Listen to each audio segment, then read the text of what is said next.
Call कर mic लगाऊं। क्यारी क्यारी खड़ी खड़ी मंद मंद मुस्कुराई सरसों, स्वागत है बसंत ऋतु की, बड़ी चढ़ी आगे आई सरसों की। धरती माँ का श्रृंगार, मन ही मन हर्षाई सरसों। दोस्तों नमस्कार, आप सभी को मेरा प्यार भरा नमस्कार। मैं देवभूमि उत्तराखंड के छोटे से कस्बे जाली से पहाड़ों की गोद में बसा हुआ सौंदर्य से भरपूर यह घाटी, आप सभी का स्वागत मेरे चैनल पर लाइफ ऑफ उत्तराखंड। दोस्तों आप सभी को बसंत ऋतु आ चुकी है। हम लोग बसंत पंचमी का हम आगाज कर चुके हैं।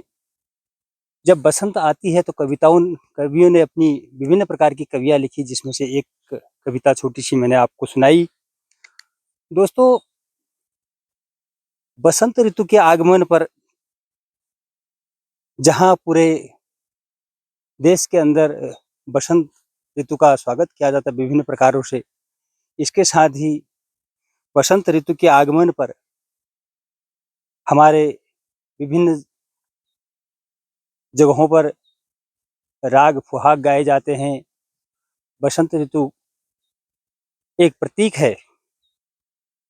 बसंत ऋतु जब आती है तो उसके साथ पूरे खेत खलिहान और पूरे प्रकृति में एक नया यौवन आता है, जिसका एक प्रतीक है यह सरसों, जो पूरी खिली हुई है, पूरी तरह से धरती को एक पीली चादर की तरह ओढ़ के रखी हुई है।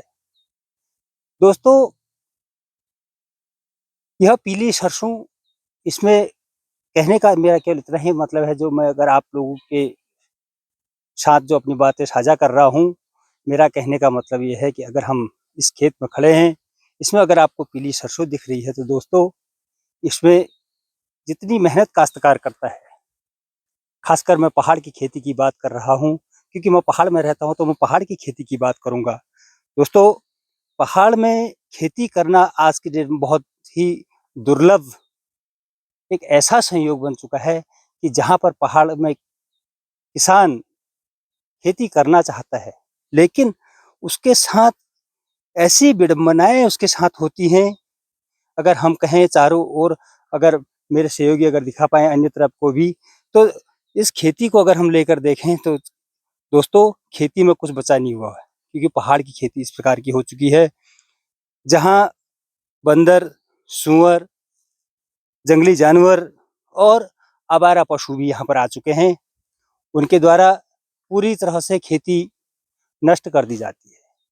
लेकिन दोस्तों यहाँ पर मैं केवल इतना कहना चाहूँगा कि अगर हमारे सरकारें वास्तव में अगर सरकार संजीदा हैं, तो हमारी सरकारों ने क्या पहाड़ की खेती को बचाने के लिए कोई ऐसे कारगर उपाय किए?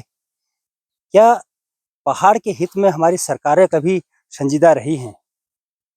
हमसे हमारी सरकारें हर 5 साल में आती हैं, हमसे हमारा वोट लेके जाती हैं, लेकिन क्या कभी पहाड़ के काश्तकार के बारे में, पहाड़ के इस खेत खलिहानों के बारे में कभी पहाड़ के लिए सोचा इन सरकारों ने?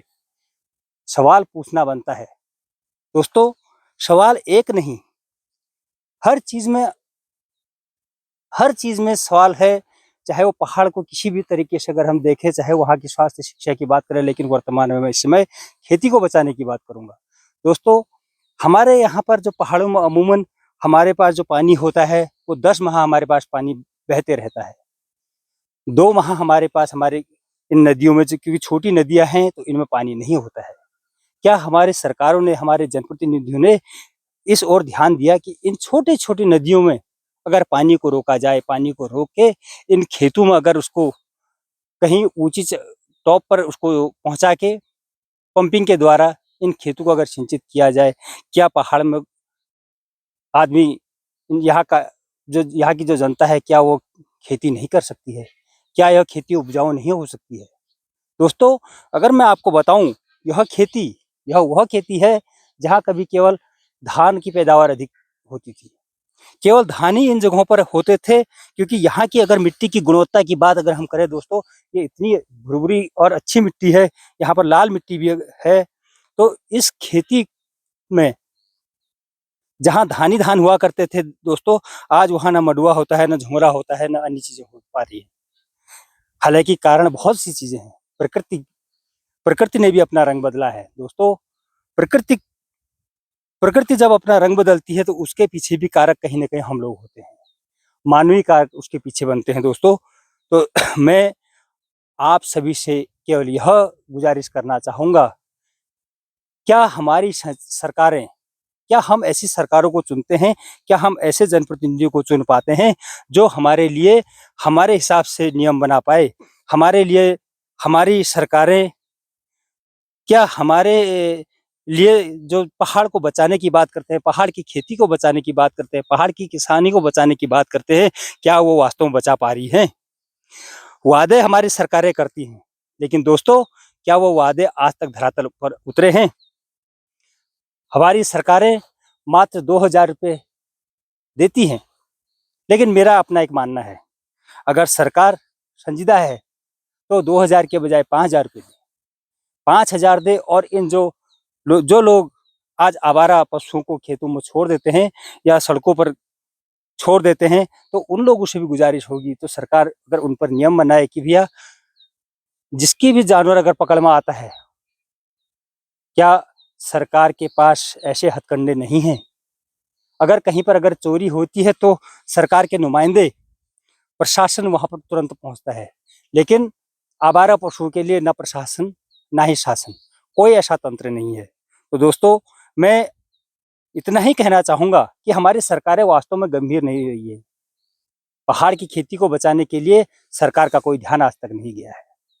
तो दोस्तों मैं अपनी वाणी को यहाँ पर विराम दूंगा और आप सब लोगों से निवेदन करना चाहूंगा कि अपने अपने स्तर से पहाड़ की खेती को बचाने के लिए सरकार तक, सत्ताओं तक मेरा यह संदेश पहुंचाएं कि आप लोग अभी भी वक्त रहते हुए सचेत हो जाएं, पहाड़ के किसानों को बचाएं, पहाड़ की खेती को बचाएं, और ताकि पहाड़ बच सके। दोस्तों धन्यवाद, और आप देखते रहें लाइफ ऑफ उत्तराखंड।